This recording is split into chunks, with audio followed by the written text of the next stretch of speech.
5월 10일부터 시작했던 우리 십계명 강좌 이렇게 행하라 10번 강의가 다 마쳤는데 전체를 다시 한번 종합 정리하는 그런 시간을 가지려고 합니다. 다음 주일날에는 우리 몽고 단기 선교팀의 선교복을 하고 그 다음 수요일부터는 종교개혁 500주년을 맞이해서 역사 속의 종교개혁들이 왜 어떻게 진행되어 갔었는지 루터를 중심으로 해서 500년인데 그 전과 후 또 우리에게 영향을 미친 것들 등등에 대해서 좀 살펴보면서 우리 현재 한국교회는 어떤 점에서 개혁돼야 할지 이런 것들도 함께 생각해 보는 시간을 9주 동안 가지려고 생각합니다. 오늘은 그동안 우리가 살펴보았던 십계명 마지막 시간입니다. 십계명을 주어진 시기가 모세 시대라고 하면 BC 1500년경입니다. 지금부터 3500년 전의 이야기입니다. 그렇게 보면 우리 인류 역사에서 이 십계명은 아주 중요하게 모든 법률과 생활의 근간으로서 역사되어 왔던 말씀이라고 할 것입니다. 우리는 특별히 하나님의 자녀로서 어떻게 살아가야 할까? 한편에서는 십계명이 우리 행동의 지침이기도 합니다. 오늘 본문은 언약의 산 시내에서 장엄하게 임하셨던 하나님께서 언약 백성의 헌법이라고 할 수 있는 십계명을 주시는 그 내용의 말씀을 주고 있는 장면입니다. 십계명은 하나님과 이스라엘 백성 사이의 독특한 관계, 언약 관계, 나는 너의 하나님이 되고 너희는 내 백성이 되고 하는 그 관계 속에서 주어진 것입니다. 십계명은 구원의 조건이나 방법으로 제시한 것이 아닙니다. 이거 지키면 내 백성 만들어주마, 이거 지키면 너희가 살게 될 것이다, 그것이 아닙니다. 내가 은혜로 너희를 구원해 줬으니 이미 내 백성 되었으니 이제는 내 백성답게 살아야 된다 라고 하시면서 구원받은 하나님의 백성, 구속받은 공동체가 지켜야 할 원칙이 무엇이고 규범이 무엇이고 행동의 원리가 무엇인지를 말씀해 주시는 것이 십계명이라 할 것입니다.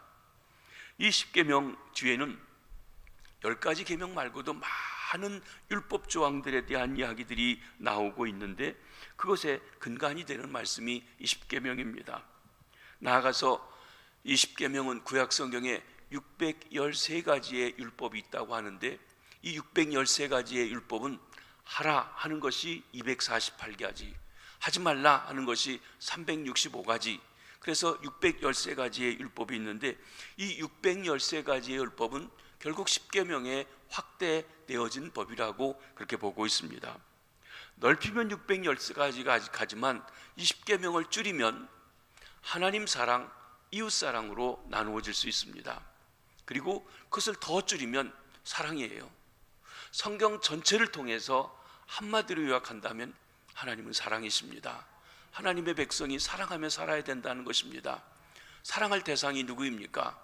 하나님은 인간은 하나님과의 관계 속에 있기 때문에 하나님을 사랑해야 되고, 그리고 하나님이 우리 사람들이 서로 의지하고 살아가도록 되어 있기에 사람들 또 우리 공동체 삶을 어떻게 해야 될지 이웃을 사랑하라고 말씀하신 것입니다.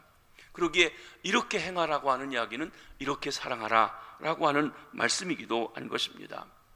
십계명은 우리에게 거슬리는 거리적거리는 법이 아니라 사실은 우리를 행복하게 하는 원리라고 할 것입니다. 이 하나님의 원칙대로 살아가면 좀 힘들어 보이지만 사실은 그게 우리를 보호해주고 바른 길로 가게 하고 또한 생명의 길로 갈 수 있게 하고 우리 공동체들이 풍성한 삶을 누릴 수 있는 원리가 여기에 있습니다. 그러기에 이것이 주어진 것은 3500년이나 되었지만 오늘날까지도 우리에게 중요한 행동 규범이고 삶의 원칙이 되는 이유가 거기에 있으며 전체적으로 본다면 성경의 요약이라고 말씀할 수도 있을 것입니다. 하나님께서 구원받은 백성에게 십계명을 주셨습니다. 우리는 십계명만 따로 떼어서 생각하면 아니 됩니다. 어떤 과정에서 왜 이 말씀을 주셨는지를 이해해야 하는 것입니다. 그래야 그 법이 어떤 의미를 가졌는지를 알게 되는 것입니다. 먼저 이스라엘을 애굽에서 애굽의 종살이에서 구원해 내신 구속자 여호와께서 이것을 주셨습니다. 율법을 수여하신 하나님께서는 율법을 명하시기 전에 먼저 하나님 자신이 바로 이스라엘을 애굽의 종살이에서 구원해 내신 구속자 여호와라고 하는 사실을 분명하게 말씀하고 있습니다. 여기 종되었던 집에서 건져내셨다고 한 종되었던 집은 그게 애굽이라고 하는 집, 애굽이라고 하는 노예 감옥에서 그들을 건져내신 것을 말씀합니다. 사실 출애굽 전까지 노예 민족으로서 생활했던 이스라엘에게는 애굽이 하나의 거대한 감옥과 같고 큰 집에서 고통당하는 것과 같았던 것입니다. 오늘 우리에게 보면 애굽에서 건져내시듯 죄와 사망의 권세에서, 마귀 권세에서 우리를 건져내신 하나님, 독생자 예수 그리스도를 우리를 대속하실 대속제물로 주셔서 십자가에 못 박아 죽도록 하신 그 하나님, 구원의 하나님께서 오늘 이 말씀이, 이 계명이 저와 여러분, 오늘 우리들에게도 유효하게 하시는 것입니다. 우리는 이렇게 계명을 주신 이유는 하나님께서 이스라엘 백성을 애굽의 종살이로부터 구원해 내신 것을 강조하고 있는 이유는 하나님의 백성으로 하여금 하나님이 은혜로 구원해 주신 것을 감사하며 그 계명을 지킬 의무가 있음을 알려주시기 위해서입니다. 특별히 우리는 여기서 하나님이 창조주로서의 권위라든지 심판주로서의 위엄이 아니라 구원의 주님으로서의 사랑을 강조하면서 그 사랑의 하나님께서 우리가 바로 구원받은 자의 삶을 살아가도록 하기 위해서 십계명을 주셨다고 하는 것을 보여주고 있는 것입니다. 율법을 지키면 구원해 주겠다는 것이 아닙니다. 은혜로 구원해 주셨으니 이제 하나님의 백성으로서 하나님의 법을 따라 살라는 것입니다. 신약에 와서 보면 우리가 에베소서의 말씀을 보았습니다. 우리 구원을 얘기할 때 그 은혜로 인하여 믿음으로 말미암아 선행을 위해서 구원받았다고 했습니다. By grace. 모든 우리 구원하는 행동의 시작이 하나님에게서 시작됩니다. 그래서 하나님이 먼저 하나님께 관심도 없고 죄인 되었고 원수 되었던 우리를 위해서 그 아들 독생자 예수 그리스도를 보내주셨습니다. 우리가 관심도 없고 알지도 못하고 그리고 하나님을 사랑하지 않을 때 우리의 구원을 완성해 놓으셨습니다. 은혜입니다. 그 소식을 듣고 우리가 믿음으로 받아들이면 through faith, 믿음을 통해서 우리가 구원을 받습니다. 죄사함을 받습니다. 하나님의 자녀가 되게 되는 것입니다. 이제 하나님의 자녀가 되었으면 선한 일을 위해서 살아가라고 했습니다. For the good works입니다. 그러기에 여기 그 은혜로 인하여 믿음으로 말미암아 선한 일을 위해서, 그럼 선한 일이 무엇이냐? 어떻게 행해야 할 것이냐? 그게 한편에서는 하나님을 사랑하고 이웃을 사랑함으로 우리가 하나님 백성이 살아갈 것에 대해서 말씀하시는 것입니다. 십계명은 구원받은 백성들의 행동 지침이라고 할 것입니다. 우리가 잘 아는 대로 처음 네 가지는 하나님을 사랑하라는 것입니다. 선민이 하나님과의 관계에서 지켜야 할 계명을 말합니다. 우리는 사랑을 하되 하나님을 사랑해야 합니다. 창조주요 구원주이시고 역사의 주관자이시고 우리의 생사화복을 주관하시는 하나님을 사랑하는 것입니다. 율법 선생님이 예수님에게 찾아와서 선생이요, 구약의 율법이 많은데 아마 좀 더 정확하게 얘기했다면 613가지가 있는데 그 중에 어떤 율법이 중요합니까? 예수님은 서슴없이 말씀하십니다. 첫째는 내 마음을 다하고 뜻을 다하고 정성을 다하고 힘을 다하여서 주 너희 하나님을 사랑하라. 신명기 6장 5절 말씀하셨습니다. 그리고 두 번째는 내 이웃을 내 몸과 같이 사랑하라고 하는 레위기 19장에 있는 말씀을 말씀하신 것입니다. 이 두 가지가 율법이요 선지자의 강령이니라 요약이니라. 모든 율법은 이 두 가지 사랑하라고 하는 것에 다 귀결될 수가 있다, 그 말씀인 것입니다. 그렇습니다. 하나님을 사랑하는 것, 우리가 구원받은 백성, 하나님이 누군 줄 아는 백성이 마땅히 해야 될 것입니다. 그러면 하나님을 어떻게 사랑해야 합니까? 그 사랑하는 방법이 여기 율법이에요. 첫 번째로는 나 외에 다른 신을 두지 말라. 한 남자와 한 여자가 결혼해 살 때 그 결혼한다는 얘기는 나는 당신을 남편으로 섬기겠습니다, 나는 당신을 아내로 맞이합니다 하는 이야기는 당신 외에 다른 남편을 두지 않겠습니다. 당신 외에 다른 여자를 두지 않겠습니다 라고 하는 것과 마찬가지예요. 하나님으로 말미암아 구원받았다고 한다고 하면 우리는 우리에게 오직 여호와 하나님, 우리를 구원하신 하나님, 당신만이 우리의 하나님입니다. 나 외에 다른 신을 내게 잊지 말라, 그거예요. 그렇습니다. 하나님이 아닌 그 무엇, 하나님이 아닌 그 누구를 하나님보다 더 사랑하지 말라. 하나님과 대립할 수 있는 그 어떤 것도 두지 말아라. 때로 사람들은 하나님보다 아주 보잘것없는 자녀를, 건강 문제를, 사업에 대한 일을 하나님보다 더 크게 생각할 때가 있습니다. 구약의 하나님께서 우리 믿음의 조상에게 시험을 해봅니다. 내가 하나님을 정말 사랑하는지, 마음을 다하고 목숨을 다하고 사랑하는지, 나 외에 다른 신을 두고 있지 않은지. 그 아브라함에게 신처럼 여겨질 수 있는, 생명보다 귀하게 여겨질 수 있는, 어쩌면 하나님보다 귀하게 여겨질 수 있는 게 무엇이었냐면 100세에 얻은 아들 이삭이었어요.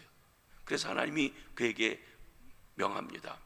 내가 모리아 땅에 있는 산에 가서 네 아들, 사랑하는 독생자 이삭을 번제로 잡아드리라. 하나님께서 명하신 이유가 그것입니다. 근데 아브라함은 하나님의 명령을 듣고 아무 이의를 달지 않고, 사실은 말도 안 되는 거에 따져보면요, 아니 이 아들을 통해서 온 민족이 복받겠다고 하셨는데 그를 죽이면 어쩌자는 것입니까? 아니 주실 때는 언제고 또 내놓으라고 하십니까? 별 얘기를 다 할 수 있을 거예요. 차라리 날 죽이십시오 할 수 있을 것이고요. 근데 하나님께서 하라고 하는데 아무 토를 달지 않고, 사라와 상의하면 사라가 울고불고 난리나고 나 밟고 나 죽이고 못 간다고 할까봐 얘기도 하지 않고 가고, 종들도 밑에 두고 산에 올라가서 단둘이 잡아 죽이려고 할 때, 그때 하나님께서 이제야 내가 나를 경외하는 줄 알았다 하고 말씀하셨습니다. 그 말은 무엇입니까? 너에게 나 외에 다른 신이 없다는 것을 내가 안다, 그 말씀이기도 합니다. 여러분, 다른 신, 헛된 신, 이상한 존재들 신으로 여기고 섬기지 말라는 것입니다. 오직 여호와 하나님만 참신으로 인정하고 섬기라는 것입니다. 근데 때로는 우리 성도님들에게요, 죄송합니다, 사업이 신 같아요. 사업 때문에, 일 때문에 먹고 살기가 어려워서 예배 빠지고 예배 못 나오고 그렇다고 한다는 것이에요. 여러분, 내게 하나님보다 사실은 더 먼저 앞서는 어떤 것이 없는지 돌아보시기 바랍니다. 하나님을 사랑할 때 하나님보다 더 없사는 것이 없다고 하는 것입니다. 나 외에 다른 신을 내게 두지 말라. 하나님을 사랑하는 첫 번째 방법입니다. 두 번째 하나님을 사랑하는 방법은 너를 위하여 새긴 우상을 만들지 말고 그것을 섬기지 말라는 것이에요. 사람들에게는 하나님을 보고 싶어하는 마음이 있습니다. 모세도 하나님을 보고 싶어 했어요. 또 예수님의 제자들도 주여 하나님을 보여주시옵소서 하고 그렇게 요청했던 것입니다. 오늘날에도 많은 사람들이 하나님 보여주면 내가 믿겠다고 얘기를 합니다. 그런데 죄인인 인간이 하나님을 보면 죽습니다. 그렇기 때문에 하나님은 보여주지 않아요. 그러나 우리가 하나님을 볼 때가 있습니다. 그것은 우리 구원이 완성되고 새하늘과 새 땅에 들어가서 그때 그 얼굴을 친히 보게 될 그날이 우리에게 반드시 있을 것입니다. 그전에는 주께서 말씀하신 대로 마음이 청결한 자는 하나님을 보고 하나님을 만나고 하나님의 음성을 듣고 하나님에 대해서 체험하고 하는 일들에 대해서 말씀하는 것입니다. 그러게 인간들은 자꾸 어떤 금이나 은이나 동이나 나무를 가지고 그걸 잘 조각해가지고 그래서 그것이 신이라고 거기다 엎드려 절하면서 내가 위로를 받고 내 신이 나를 도와준다고 그렇게 말하고 싶어 하기를 좋아하는 것입니다. 근데 예술적인 그 재주가 얼마나 좋은지 모르겠어요. 진짜 어떻게 저렇게 할 수 있는지 하는 거예요. 돌이 아주 인자하게 웃도록 그렇게 만드는, 그거 어떻게 그렇게 만들죠? 금으로 빚었는데 정말 그렇게 신비로운 웃음을 갖는 모습을 어떻게 이렇게 만들 수 있는지요. 그래놓고 그게 신이라고 합니다. 거기 엎드려 절합니다. 여러분, 아무리 예술적으로 정교하고 멋지지만 역시 사람이 만든 것은 신일 수 없습니다. 누구에 의해서 만들어진 것은 신이 아닙니다. 하나님이 자기를 소개할 때 뭐라고 했습니까? I am that I am. 나는 나다. 나는 스스로 있는 자다. 그렇습니다. 신이란 정의가 뭐냐면, 하나님이란 누가 하나님이냐면 스스로 존재하는 거예요. 저는, 여러분은 누구에 의해 존재됐습니까? 우리 부모님에 의해 존재됐어요. 그러니까 우리는 신이 아니에요. 그렇습니다. 스스로 존재한 분, 모든 만물을 존재케 하신 분, 그분이 하나님이세요. 그런데 우상이란 인간의 이기심과 잘못된 종교적인 심성이 결탁되어서 산출된 인위적인 산물입니다.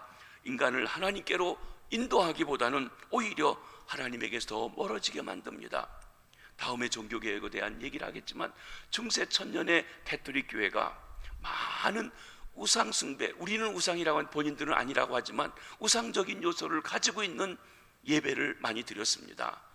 왜냐하면 하나님 말씀은 모르고 하나님 말씀이나 그런 건 안 하면서 하려고 하다 보니까 그림이라든지 어떤 성자에 대한 상을 가지고 그 앞에 절하고, 그러면 그게 복이 되어서, 덕이 되어서 죄를 사함받을 수 있는 포인트를 딴다고 하고, 이런 엉뚱한 얘기를 하게 되는 일들을 하게 됐습니다.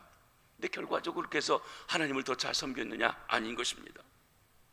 아담의 타락 이후에 하나님과의 관계가 단절된 인간들은 보이지 않는 하나님에 대해서 만족하지 못하고 눈에 보이는 가시적인 형상을 만들어 즐겼던 것입니다. 이는 인간이 그것을 복을 구하는 대상으로 삼고자 하는 헛된 욕망에서 비롯되었습니다. 하나님은 말씀하십니다. 하늘에 있는 것이나 땅에 있는 것이나 땅 아래에 있는 것이나 바닷속에 있는 것이나 어떤 것의 모양이나 형상을 가지고 나라고 만들지 말라, 이것이에요. 그래서 요즘에는 교회들에서도요, 십자가도 안 붙이려고 하는 경향이 생겼습니다. 왜냐하면 이거 붙여놓고 거기다가 절해요. 그건 아니에요.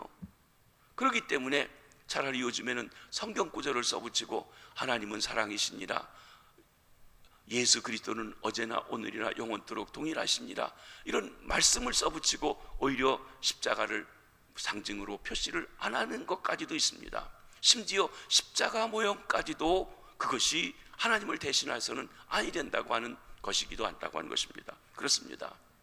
영이신 하나님을 대신해서 어떤 모양이라도 만들면 안 됩니다. 모세가 산에 올라갔을 때 아론에게 금은 보화를 주어서 만들었던 금송아지, 우리는 금송아지 섬긴다고 하지 않았어요. 이게 여호와라고 섬겼어요. 근데 하나님을 송아지로 만들어서 섬겼다는 것이에요. 하나님이 진노하셨습니다. 그렇습니다. 여러분, 이게 하나님이라고 하는 것을 어떤 형상으로도 동일시하지 말라는 것이에요. 오직 하나님은 영이시니 신령과 진정으로 예배할 분인 것입니다. 하나님을 섬기되 형상을 만들어 섬기고 그것을 하나님이라고 하지 말라고 하셨습니다. 세 번째로 하나님을 사랑하되 너는 내 하나님 여호와의 이름을 망령되이 부르지 말라 그랬습니다. 성경을 통해 보면 하나님께서 그 이름을 여호와라고 알려주신 것은 출애굽기 3장에 모세에게 처음 알려주셨습니다. 그 이름이 여호와, 스스로 있는 자, 나는 나다 라고 하는 그것입니다. 우리는 이 하나님의 이름을 알려주신 이를 통해서 그분이 인간의 구원자이시고 인간의 지배자요 소유주이시고 또 인간을 찾아오셔서 스스로를 계시해 주시는 인격적인 하나님이신 것을 보게 됩니다. 그 하나님의 이름은 하나님의 존재를 얘기하는데 그 이름을 망령되이 부르지 말라는 것은 헛되이 쓸데없이 함부로 부르지 말라는 것이에요. 그 이름에 합당하게 사용해서 영광 돌려야 하지, 저주나 악담이나 농담이나 희롱 등을 함부로 그 이름을 발설해서는 아니 된다는 것입니다. 그러니까 하나님을 마음에서부터 존중하고 하나님을 경외해서 그 이름을 함부로까지 부르지 못하는 자리까지 가야 한다는 것이에요.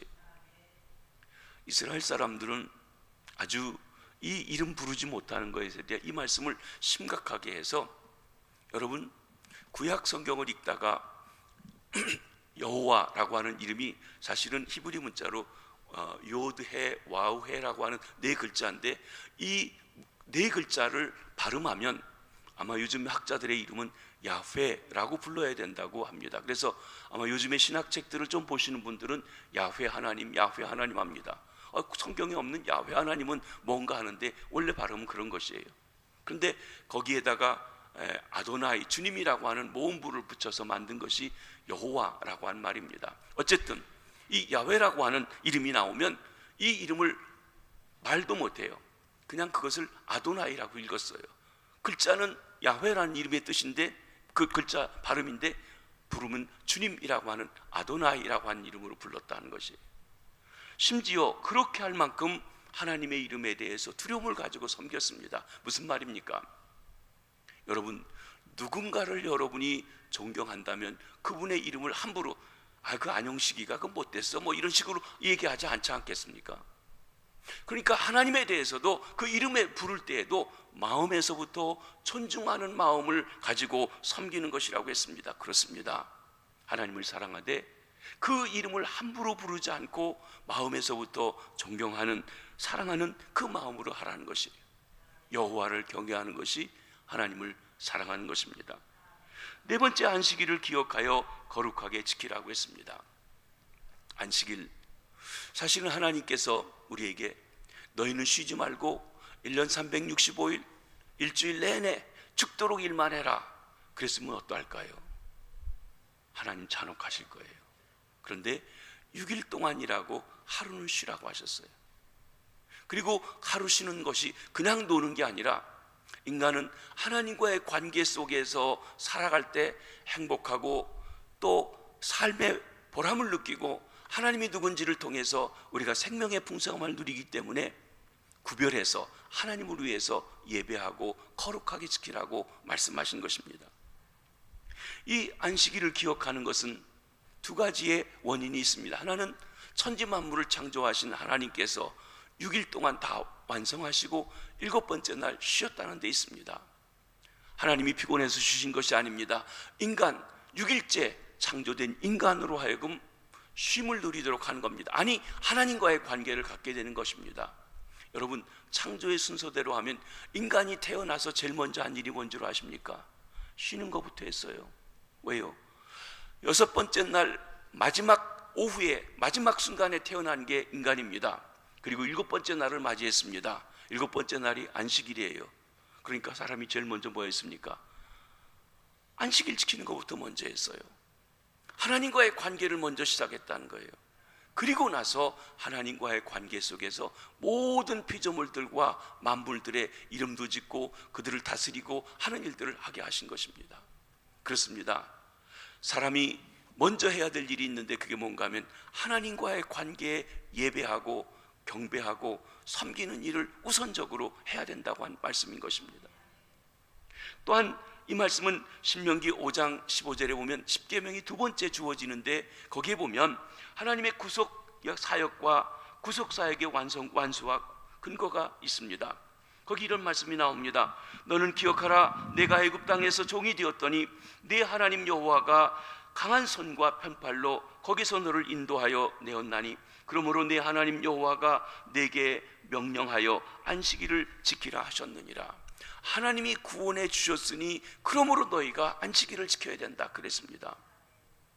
그렇습니다. 하나님의 구속하심을 기억하여 안식일에 그 은혜를 감사하라고 했어요. 근데 이 안식일이라는 것은 순서대로 하면 토요일이에요. 유대인의 저녁이 되고 아침이 되니 하는 식으로 하면 금요일 저녁부터가 안식일이 시작이 됩니다. 그래서 제가 미국에 있을 때 보면은요, 그 유대인촌이 있는데 유대인들도 아주 이렇게 보수적인 유대인들과 좀 현대적인 유대인들, 보수적인 유대인들은요, 금요일 해가 지려고 하면 차를 세워놓고 그리고 차도 안 타고 걸어가요. 왜? 차 타는 것조차 다 일이라고 해서요. 그럼 토요일날 회당 갈 때는요, 당연히 걸어서 가죠. 차 안 타고 다녀요. 왜? 일한다고 하니까요. 그러나 우린 그렇게까지는 아니라 하더라도 여기 토요일 날이 그들에게 안식일이었습니다. 근데 우리는 토요일 날 하지 않습니다. 오늘 우리 주변의 안식교회에서는 이 구약에 있는 걸 가지고 안식일 토요일 날 예배드려야 된다고 강조하고 구약법을 강조하는 일이 있습니다. 그것은 하나님의 구원 역사에서 구약이 신약에서 완성되고 성취되었고 구약은 모형이라고 하는 이 하나님의 구원 역사에 대한 이해가 좀 부족한 결과라고 할 것입니다. 여러분, 하나님이 우리 구원을 해주셨고 천지 만물을 창조하신 것이 타락함으로 말미암아서 훼손되었습니다. 그 구원을 완성하신 것이 무엇입니까? 우리 주님 예수 그리스도의 십자가의 죽음이요, 죽음으로 끝난 게 아니라 부활하심으로 완성됐어요. 부활이 없었다면 우리 구원이 완성되지 않습니다. 근데 부활이 언제입니까? 안식 후 첫날이에요. 그러니까 안식일 지난 첫날이 뭡니까? 토요일 지난 일요일 날 새벽이에요.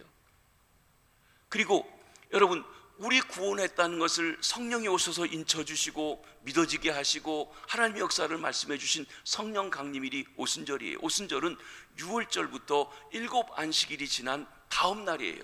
그러니까 77, 49, 7번 안식일 지난 다음 날이니까 무슨 날입니까? 일요일 날이에요. 그래서 초대교회에서는 구약의 안식일을 주의 날, 주님이 부활하신 날, 성령이 강림하신 날, 그래서 구원을 완성하신 날, 이 날을 주일로 안식일을 대체했습니다. 이것은 구약의 하나님의 약속이 성취되어진 것을 바라보면서 이야기하신 것입니다. 그렇습니다. 이 안식일 주일에 세속의 일을 하지 말고 하나님과의 관계에서 예배하고 사역하라고 했습니다. 거룩하게 지키라, 구별해 지키라. 이 날은 주의 날이라는 것이에요. 여러분, 일요일 날 예배 한번 드리고 가면 다 됐다는 게 아니에요. 일요일 날은, 주일 날은 여러분 교회 오실 때 이 날은 내 날이 아니에요. 교회에서 그냥 하루 종일 살고 예배하고 성경 공부도 하고 신방도 하고 하는 주의 날이에요. 주를 위해서 구별한 날이라는 것입니다. 우리가 주님과의 관계에서 하루를 살아가는 것이 바로 하나님을 사랑하는, 이렇게 행하라고 하는, 이렇게 사랑하라고 하는 또 일인 것을 말씀해 주고 있습니다. 그렇습니다. 거룩하게 지키라, 하나님께 예배함으로 구별하여 하나님께 드리라, 하나님을 높이고 하나님을 만나고 하나님의 사람들을 돌아보는 일들을 해라. 이것이 곧 구약에 말씀하신 이 안식일을 기억하여 거룩하게 지키라는 것이 오늘 우리에게도 주시는 메시지가 되는 것입니다. 자, 첫 번째는 하나님을 사랑하라 하는 것입니다. 두 번째로는 내 이웃을 사랑하라입니다. 인간 상호간에 지켜야 할 6가지 계명입니다. 레위기 19장 8절에 18절에 보면 내 이웃을 내 몸과 같이 사랑하라고 했어요. 하나님을 사랑할 때는 마음을 다하고 힘을 다하고 정성을 다하고 뜻을 다해서 사랑해야 되지만 이웃은 내 몸과 같이 사랑하라고 했습니다. 첫 번째, 우리 이웃을 사랑할 때 첫 번째 관계가 뭔가 하면 내 부모를 공경하라 그랬습니다. 부모와 자식의 관계입니다. 여러분, 하나님께서 아담 하와를 창조하신 이후에 지금 오늘날 우리에게 70억이 넘는 인구가 있는데 그 인구는 하나님의 창조 원리가 무엇이냐면 한 남자와 한 여자가 만나서 아버지와 어머니가 만나서 아이를 낳도록 함으로써 하나님이 창조하십니다. 자주 제가 말씀드리지만 여러분 자녀를 낳았지만 여러분 마음대로 낳아보신 분이 있으십니까? 물론 아들 낳았으면 좋겠다니 아들 턱 낳고 딸 낳았으면 좋겠다니 딸 턱 낳고 그러셔서 나는 내 마음대로 낳았다고 그러는데 저는 그래서 그렇게 못해서 그런지 모르지만 그렇게 안 되더라고요. 키 큰 것도 내 마음대로 안 되고요, 눈 작고 큰 것도 내 마음대로 안 되고요, 우리 가족에서 질병이 있는 거 그것도 내 마음대로 안 돼요. 그러니까 분명히 우리가 낳았지만 우리 속에서 어느 부분을 어떻게 닮아가지고 태어나는 것은 하나님께서 하시는 것이에요. 그러니까 자녀는 부모 입장에서 보면 하나님이 주신 하나님의 자녀예요. 우리에게 키우라고 하신 자녀 입장에서 보면 우리는 부모님을 통해서 하나님이 주셨는데 부모님이 없이는 태어날 수 없는 그 관계에서 시작하게 하셨습니다. 그러기에 모든 인간관계의 시작은 부모로부터의 시작입니다. 그 관계가 잘 되어야만 형통하고 복이 있고 오래 살고 하나님과의 관계에서도 형통할 수 있는 귀한 관계라는 것입니다.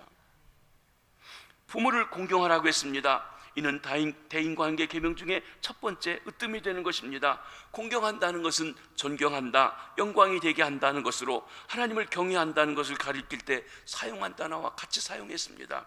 그런 면에서 본다고 하면 부모를 공경하되 마치 하나님을 공경하듯이 섬기라고 하는 말도 됩니다. 근데 여기 조심할 부분이 있는 걸 봅니다. 우리 한국 사람들은 부모님이 신이에요. 조상이 신이에요. 조상님 은공에 살아요.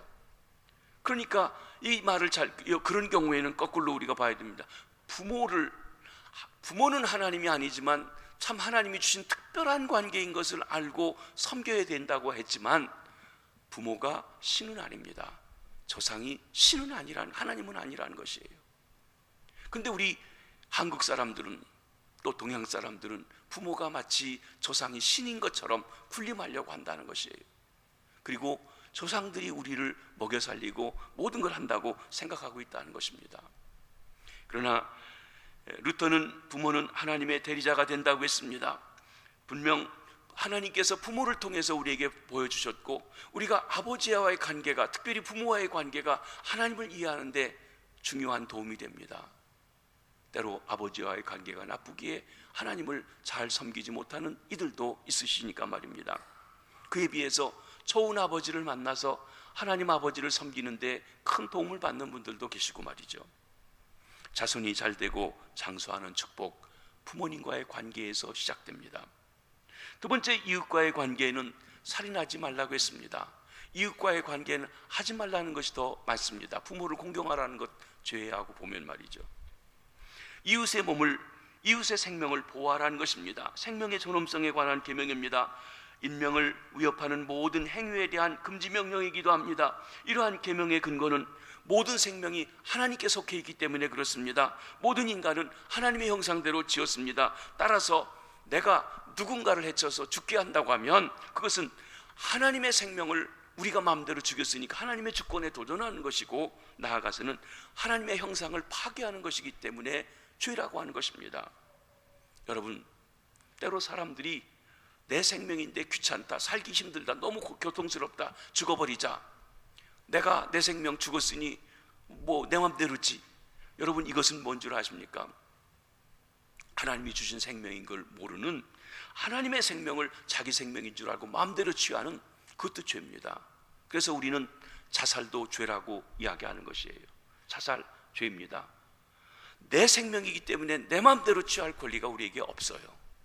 하나님의 생명이기 때문에 내가 힘들고 어려워도 하나님 안에서 그 일을 감당해 가야 하는 것입니다. 신약시대에 와서 예수님께서는 결과로서의 살인뿐만 아니라 살인의 결과를 가져올 수 있는 마음의 미움조차도 버리라고 하셨어요. 왜냐하면 미움이 살인이 될 수 있다고 말씀하신 것입니다. 일곱 번째는 간음하지 말라고 했습니다. 우리의 결혼을 보호하는 것입니다. 이웃의 결혼을 보호하는 것입니다. 남녀 간의 성윤리를 준수하라는 계명이기도 합니다. 하나님께서는 한 남자와 한 여자가 만나서 합하여 한 몸이 되어 성스러운 부부일체를 이루고 가정을 이루는 일을 하셨습니다. 그런데 이 성이라고 하는 것이 이런 관계를 떠나서도 참 인간들에게 쾌락도 주고 신비롭게 하기도 하고 또 많은 유혹을 받는 분야이기도 합니다. 그런데 하나님께서 한 남자와 한 여자가 만나는 것은 장차 그리스도와, 신랑이신 그리스도와 교회 신부 연합을 의미하기 위해서 하셨습니다. 우리 에베소서 5장 31절로 32절에 보았던 것입니다. 따라서 이 성스러운 연합체를 파괴하는 간음 행위는 단순한 성범죄를 넘어서 하나님의 그 의도를 모독하는 중대한 범죄 행위라고 하는 것입니다. 예수님께서는 훗날 단순히 간음하는 어떤 행동만 아니라 마음에서 음욕을 품는 것조차도, 마음의 동기까지도 그것이 간음하는 것과 같다고 말씀하시면서 정죄하시고 그렇게 하지 말아야 된다고 말씀하셨던 것입니다. 오늘 우리 시대는 성윤리가 심각하게 위협받고 있는 시대입니다. 인류 역사를 통해 보면 패망했던 모든 나라들은 성적인 문란에서부터 시작됐습니다. 소돔 고모라가 그랬습니다. 로마라고 하는 정말 인류 역사에 있었던 가장 온전한 막강한 세력이었던 제국이 무너지게 된 이유가 바로 성범죄 때문이었습니다. 그런데 오늘날 우리 사회가 여기에 몸살을 앓고 있습니다. 부인과 남편이 있는데도 걸프렌드, 보이프렌드를 두고 하는 그런 일은 그저 보통이고, 동성연애도 당당하게 아주 그 민망스러운 일들을 뻔뻔하게 하고 다니는 세대이고, 결혼도 남자와 여자가 결혼하는 건데 남자가 남자끼리 결혼하고 여자가 여자끼리 결혼하겠다고 합법화해야 된다고 하고 그게 소수인권이라고 말하는 시대가 되었고, 더 나아가서는 또 우리 주변에 은밀한 이 디지털 시대가 되면서 동영상 같은 것들이 많이 퍼지면서 사람들로 하여금 이 성적인 타락에 몰고 갈 수 있는 그 시대적인 환경이 조성되고 있는 시대에 우리가 살고 있다는 것입니다. 그 시대에 우리가 이웃을 진정 바로 사랑할 수 있는 길은 간음하지 말라 말씀하시는 것입니다. 여덟 번째로는 도둑질하지 말라고 하셨습니다. 내 소유가 내게 소중하고 내 걸 남이 가져가면 기분 나쁘듯이 남의 거 가져오면 그 사람도 기분 나쁘고 화가 나고 하는 것입니다. 내 재산을 보호받아야 되듯이 남의 재산도 보호받아야 되는 것입니다. 훔쳐가는 것만 아니라 사기를 통해서 착복하는 것도 역시 여기에 해당하며 피땀 어린 노력, 결과 없이 부당한 방법으로 부를 측정하는 모든 것이 도둑질하는 것에 속할 것입니다. 나아가 부주의나 태만으로 타인의 재산을 손에 입히는 행위까지도 포함될 것입니다. 도둑질하지 말라는 금지의 대상은 단순히 눈에 보이는 어떤 재산만 아니라 기술이나 지식이나 정보들에 대한 모든 것이 좀 더 넓혀지고 있는 것이 오늘 우리 사회인 것을 우리가 봅니다. 내게 있는 권리를 소중하게 여기고 내 것을 소중하게 여긴다면 남의 것도 소중하게 여겨야 됩니다. 도둑질하지 말라 하십니다. 좀 잔소리 같지만 남의 돈 빌리신 것 제때 갚으십시오. 물론 내가 거짓말하는 게 아니라 돈이 거짓말하지만 내 거 쓸 거 다 쓰고 뭐 나중에 갚는다고 하지 말고 빌린 거부터 먼저 갚으려고 애쓰셔야 돼요. 그냥 남의 건 적당히 안 갚아도 된다고 생각하는 것 도둑놈 신부입니다. 도둑질하지 말라는 게 걸리는 것이에요. 우리 성도들이 특별히 그러면 아니 된다는 것입니다. 아홉 번째, 내 이웃에 대해서 거짓 증거하지 말라. 위증에 대한 금지 규정입니다. 하나님은 진리이시기 때문에 그분의 형상대로 지음받은 인간도 참과 정의에 따라 행동할 것을 요구하십니다. 실로 거짓은 마귀에 속해 있습니다. 마귀를 거짓의 아비라고 했습니다. 위증, 거짓된 것, 거짓된 증언, 사실이 아닌 줄 알면서 그렇게 하는 것. 여러분, 때로는 어떤 것은요, 그 사태를 잘못 알아가지고 자기는 진실이라고 증거하는데 잘못하는 경우가 있어요. 그건 위증이 아닙니다. 의도적으로 거짓을 말하는 것을 말합니다. 이 위증, 성경에서 중요한 범죄로 취급됩니다. 이는 상대에게 돌이킬 수 없는 해를 가하는 행위가 되기 때문에 그렇습니다. 미국만 아니라 한국에서도 국회에서 어떤 청문회를 하든지 할 때 선서를 하고 거짓말하면 다른 어떤 죄진 것보다도 더 중하게 여겨요. 얼마 전에 어떤 장관 이런 사람들 할 때 다른 죄는 무죄인데 위증죄로 그거에 대해서는 판단받는 것도 봅니다. 그 중요한 것이에요. 거짓말하는 것. 그래서 서약하고 위증하지 않겠다고 하는데 자기를 위해서 또 거짓하고 합니다. 근데 여기에는요, 거짓 소문 내는 것도 있어요. 못하더라 하는 거예요. 그리고 누가 했는데 말 보태가지고 얘기하는 거예요. 근데 어떤 경우에는요, 누가 얘기하는데 그냥 자기는 그대로 전달만 한 게 있어요. 근데 사실이 아닌데 사실인 것처럼 얘기한 거예요. 여러분, 그거 거짓말한 거예요. 위증한 거예요. 위증한 거예요. 그러시면 안 된다는 거예요. 열 번째로는 내 이웃집을 탐내지 말라 하신 것입니다. 여기 여러 가지에서 탐내는 마음, 탐심에 대해서 경고합니다. 사실 이 탐심은 우상숭배, 간음, 살인, 도둑질 모든 죄를 불러 일으킬 수 있는 것이 뭐냐면 탐심입니다. 그래서 탐심은 하나님보다 다른 어떤 것에 대한 사랑, 다른 어떤 것을 집착하는 마음을 보여줍니다. 다른 사람을 돌아보고자 하는 마음은 조금도 없고 오직 자신의 안일, 자신의 욕심을 채우려고 하는 극단적인 이기주의가 바로 탐심입니다.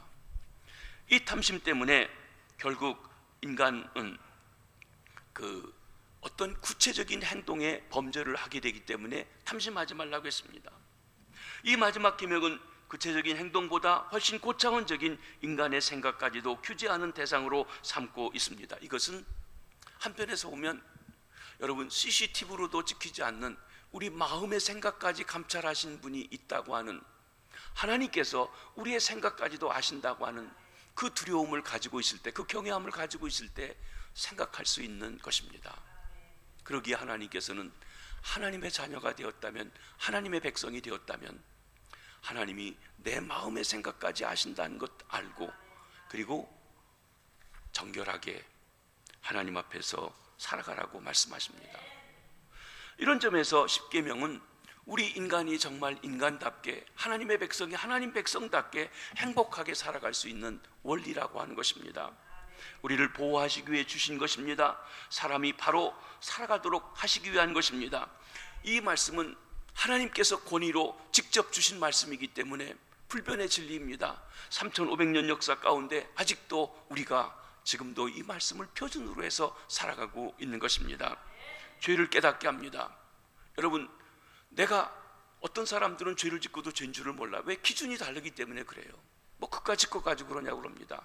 그런데 내 생각대로 죄 없는 게 문제가 아니라 하나님이 어떻게 보느냐고 하는 게 중요한 것입니다. 우리 삶의 표준은 하나님의 말씀입니다. 행동 지침에 원리가 있다고 하면, 표준이 있다고 하면 십계명입니다. 물론 다른 계명이 포함되어 있지만 말입니다. 그래서 그것에 어그러지면 죄예요.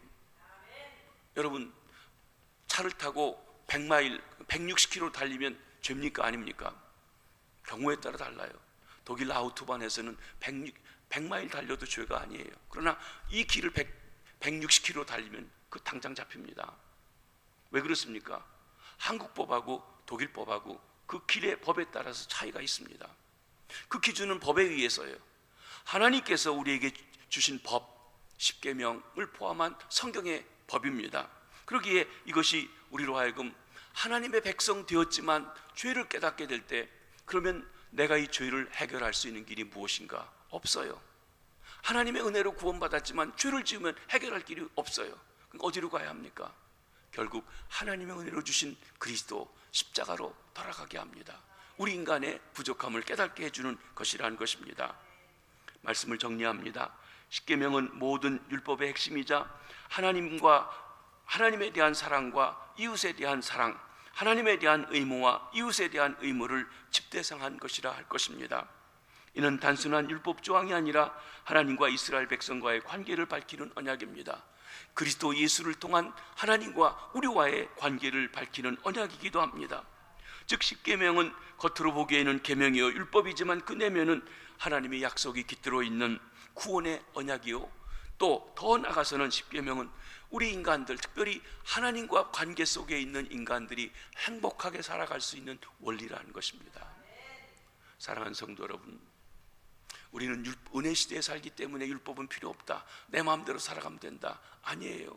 구원받았기 때문에, 은혜 받았기 때문에 하나님의 뜻대로, 하나님 말씀대로 살아야 되는데 그 기준이 무엇이냐? 하나님의 말씀이 기준입니다. 행동 기준, 이렇게 행동하라, 이렇게 행하라. 어떻게 해요?